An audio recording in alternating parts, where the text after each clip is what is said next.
Voici un scénario que vous vivez peut-être actuellement ou que vous avez déjà sûrement vécu. Ça fait déjà plusieurs mois que vous avez décidé d'investir, mais vous n'avez rien, toujours rien mis en place. Les mois passent et vous restez sur la ligne de départ. Bon, de temps en temps, vous vous rappelez de votre projet et vous placez une date limite pour vous lancer, avec le beau discours, cette fois c'est la bonne. Mais passé cette date, toujours rien. Et pourtant, on va pas se le cacher, vous vous êtes bien renseigné, vous avez jeté un œil sur les différentes chaînes YouTube qui parlent d'investissement, vous avez peut-être lu des articles, feuilleté des blogs ou même découvert des groupes sur les réseaux sociaux, mais toujours rien. Il faut le dire, l'investissement est nouveau pour vous, et ce qui est nouveau, généralement, est frais. Mais rassurez-vous, c'est humain, vous n'êtes pas seul. Beaucoup de personnes ont déjà procrastiné face à un projet ambitieux. Et dans cette vidéo, je vais vous donner 11 astuces pour surmonter votre peur d'investir afin de commencer à placer vos euros et créer un patrimoine sans plus jamais procrastiner. Mais d'abord, je prends 10 secondes pour vous rappeler que si la bourse vous intéresse, vous pouvez télécharger mon guide gratuit en description où je vous donne les comptes indispensables à avoir et 7 ETF à connaître pour vous lancer. Je vous présenterai les erreurs que j'ai commises et les bonnes pratiques que j'ai mises en place pour les éviter. Ok. Maintenant, voyons ensemble ces 11 astuces pour surmonter vos craintes et commencer à investir sans plus jamais procrastiner. 1. Ne cherchez pas à gagner, cherchez à apprendre. Si je devais recommencer ma carrière d'investisseur, je ferais les choses différemment. Au lieu de rechercher le placement du moment qui va booster mon patrimoine, je me focaliserai plutôt sur l'apprentissage. J'assimilerai comment fonctionne la bourse, j'apprendrai comment acheter ou vendre une action, quelle est la différence entre un ordre à court limité et un ordre marché, que veut dire le terme PRU, je me renseignerai sur l'analyse des actifs en lisant, en me documentant et bien sûr en mettant en pratique les conseils obtenus, j'apprendrai à virer de l'argent sur mon PEA sans grincer des dents, sans ressentir cette forte pression. En gros, je me focaliserai sur l'apprentissage et la compréhension des marchés financiers. Et d'ailleurs, j'utilise cette même approche de la création des vidéos de cette chaîne YouTube. C'est la 4e vidéo et je ne cherche pas à attirer 100 000 personnes sur la chaîne. Je démarre, j'apprends à utiliser le logiciel, à choisir les bonnes images, à trouver le ton dans ma voix, les bons mots, le bon rythme. Ensuite, lorsque les bases seront solides, je développerai davantage. 2. Démarrer par les tâches sans risque. Pour éviter de rester tétanisé à cause de la peur, je commence toujours par les tâches sans risque, ou du moins avec un risque réduit.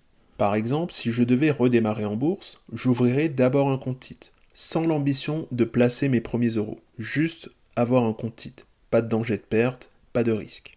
Au pire des cas, le courtier me demandera de réaliser un virement de 10 euros pour l'ouverture, mais ça devrait pas me poser problème, puisque je ne suis pas à ça près, car mon objectif est de créer un portefeuille de 1000, 10 000, 100 000 euros. Et même si je n'avais pas l'ambition d'investir mon argent avec l'ouverture de ce compte, du moins pas tout de suite, cette action aura un double effet sur mon patrimoine. D'abord, c'est un premier pas vers mon objectif, mais en plus, elle me donnera envie d'aller un peu plus loin, soit de virer plus d'argent sur le compte, ou sinon d'investir mes premiers euros. Alors trouvez cette première action avec un risque limité pour placer la première pierre de votre patrimoine. Vous aurez envie d'en faire plus, d'aller plus loin. Vous verrez, l'action entraîne l'action. 3. Investissez ce que vous pouvez. Avec du boulot et de la constance, vous pouvez réussir, même si vous partez de rien. C'est le message phare de cette chaîne. Mais pour garder un niveau de bonheur maximal dans ma vie, j'ai ajouté une règle à celle-ci. Ne jamais abandonner mes péchés mignons au profit d'un portefeuille boursier ou d'un projet immobilier. Je garde ce qui me rend heureux au quotidien. Vous adorez votre petit café du matin avant la grosse journée de boulot? À la vôtre. Vous aimez les soirées Netflix sous la couette avec votre moitié? Restez abonné.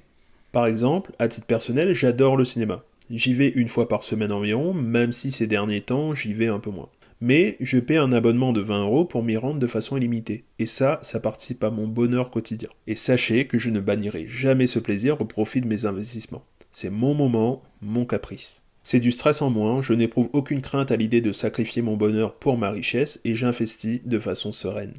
Numéro 4. Commencez petit. Placer de grosses sommes en bourse peut rendre mal à l'aise, et c'est tout à fait normal. Le premier virement de 300 euros sur un PEA peut être stressant. C'est de l'argent que vous avez durement gagné, et on l'a vu, l'investissement n'est jamais sans risque. Et ça peut être un autre élément bloquant et tétanisant. Alors, comment faire?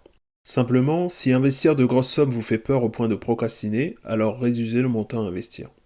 Gardez le reste sur votre compte courant ou en liquidité sur votre compte d'investissement. Vous l'investirez plus tard. Commencez à placer de petites sommes, comme 100 euros par mois par exemple, et faites évoluer ce montant dans le temps. Et si c'est toujours stressant, vous pouvez encore diminuer ce montant à 50 euros, 20 euros si nécessaire. C'est peu, c'est vrai, mais c'est déjà bien. L'idée reste d'alimenter votre compte d'investissement avec vos premiers euros, peu importe la quantité. Et au fil des mois, vous augmenterez le montant quand la confiance viendra. Soyez toujours en action et avancez à votre rythme. 5. Limitez les zones d'ombre. Les zones d'ombre, parlons-en. En règle générale, ce qui fait peur, c'est bien ce qui nous est inconnu. Les enfants craignent le noir parce qu'ils se sentent vulnérables, incapables de voir le monstre caché au fond de la pièce. Les jeunes travailleurs angoissent lors de leur premier jour de travail parce qu'ils tremblent à l'idée de trouver un supérieur coincé dans les années 50. En bref, l'inconnu engendre la peur. Alors, limitez les zones d'ombre, investissez dans ce que vous comprenez. Voyez la connaissance comme une lanterne dans ce vaste univers qu'est l'investissement. Ça rassure, ça réduit le doute et les paniques inutiles. Les actions d'entreprise sont longues et complexes à analyser, ça demande des compétences poussées et ça crée justement des zones d'ombre.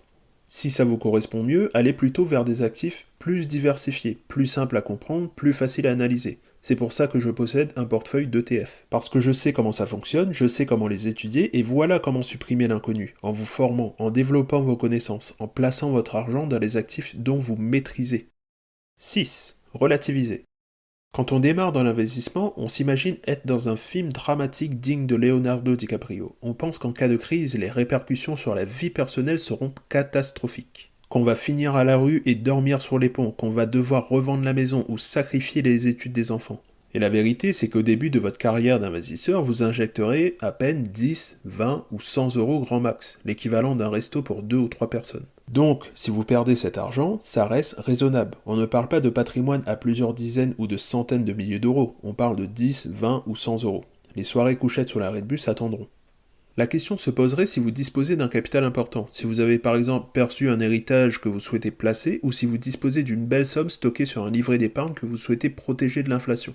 Là, l'angoisse de perdre cette somme serait légitime. Dans ce cas, deux choix s'offrent à vous. Solution numéro 1, investir tout d'un coup, ou solution numéro 2, injecter de petits montants chaque mois. Si la peur d'investir vous paralyse, l'option numéro 2 reste la meilleure. Vous allez à petite dose, vous allez à votre rythme, et ça peut être 500 ou 1000 euros chaque mois, c'est rassurant, et ça évite de procrastiner. 7. Prenez conscience du vrai danger. Vous pouvez penser que votre argent est en sécurité sur un compte épargne ou un compte courant, mais en vérité, vos économies subissent un autre phénomène bien connu sur ce type de compte. C'est ce qu'on appelle l'inflation. L'inflation, c'est la perte de valeur de votre argent à cause de la hausse des prix. À cause de l'augmentation des tarifs, ce que vous pouviez acheter avec 100 euros il y a 5 ou 10 ans, il vous faudra peut-être 110 ou 120 euros aujourd'hui pour acheter la même chose. Et si on regarde l'évolution des prix, on peut constater que l'inflation évolue de 2 à 2,5% par année, sauf lors des crises de 2022-2023 où l'inflation a crevé le plafond.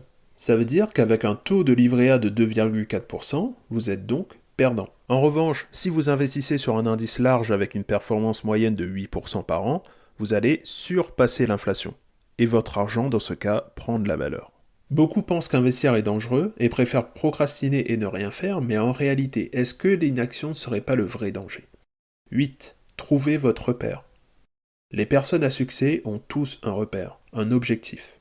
Elon Musk veut développer la vie sur Mars, Bill Gates a pour ambition d'améliorer la santé et de réduire la pauvreté à l'échelle mondiale, Walt Disney souhaitait apporter de la joie dans le quotidien de millions de foyers en les aidant à revivre leur enfance. Et vous alors ? C'est ce désir intense qui vous pousse à investir. Est-ce l'envie de liberté ? Est-ce pour augmenter votre confort ? Une volonté de profiter, de voyager, de découvrir le monde ? Ou sinon, est-ce pour l'avenir de vos enfants ? Cherchez bien, la réponse se trouve en vous. Ce repère, ce pourquoi, cet objectif vous aidera à surmonter votre peur d'investir et vous évitera de procrastiner indéfiniment. 9. Restez simple. Au tout début, je n'avais qu'un seul ETF dans mon portefeuille.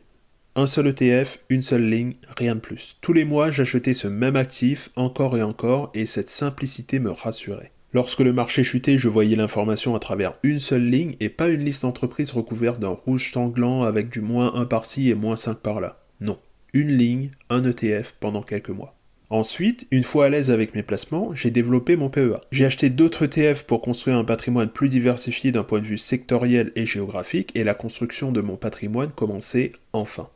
La simplicité a rendu mes premiers pas plus agréables, et quand la crainte vous bloque, c'est toujours plus rassurant quand on choisit de réaliser des tâches simples. Alors commencez simplement si ça vous arrange, laissez-vous du temps, no stress.